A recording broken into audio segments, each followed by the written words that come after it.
was a time in the Indian motorcycle market when 125 to 150cc motorcycles were restricted to commuters. But the game has now changed, and we've got to thank Yamaha in a way, for they rolled out the R15. Now the R15 was not just a 150cc that looked sporty, it really was a sports motorcycle. And today we've got our hands on its Streetfighter version, one that promises to be a pint-sized packet of TNT, the MT-15, or with love, the baby MT.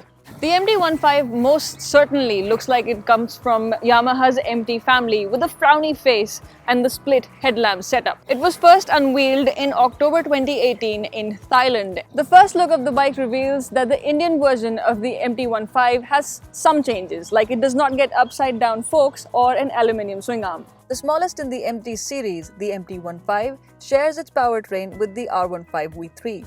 So it is the same 155cc single cylinder with slightly more than 19 horsepower, and this is a good number considering that an RTR 160's slightly bigger engine makes slightly less power than this. The boost in power comes from variable valve technology which Yamaha has incorporated in the engine powering the MT-15 and also the R15. Yamaha's variable valve actuation makes for slightly sharper throttle response and gives it a couple of more horses as well. Yamaha's MT series essentially takes after the R series. Like I said, that the MT-15 is a Streetfighter version of the R15. Now let's get to the important part. What's it like to ride? Well, essentially it gets the same engine and the chassis from the R15, which means you're expecting performance similar to the R15, but the ride dynamics are very different, and that is what comes into play. The MT-15, I have to admit, is very agile. It is very light and feels very light on the handlebar as well. I test rode it today on the Budh International racetrack, and I have to admit that I had a really great time. This motorcycle handles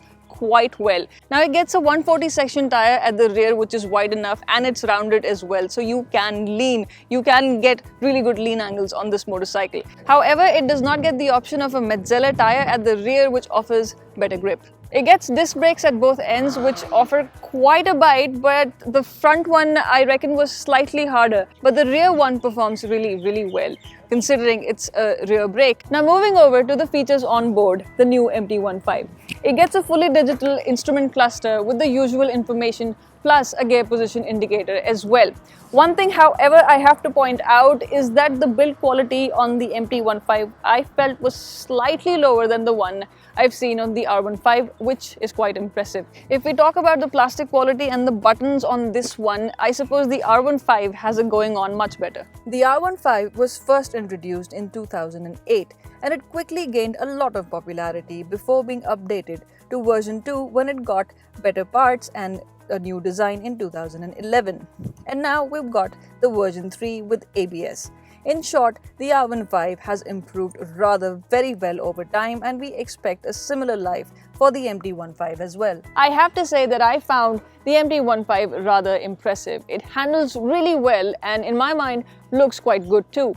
But the little MT is crashing a very happening party with the likes of the TVS Apache RTR 200 having a very good time. And the price tag on the MT-15 is similar to the one on the Yamaha R15, and if you compare it to the FZ25 in Yamaha's lineup, it is higher than that. As far as the other competition is concerned, well, KTM has had it going good since there hasn't been a plausible rival to the 390 Duke at its price point. But the segment we are talking about today, I am speaking of course of the 125 Duke. Yamaha may have just rolled out a strong competition against it. Until next time, thank you very much for watching.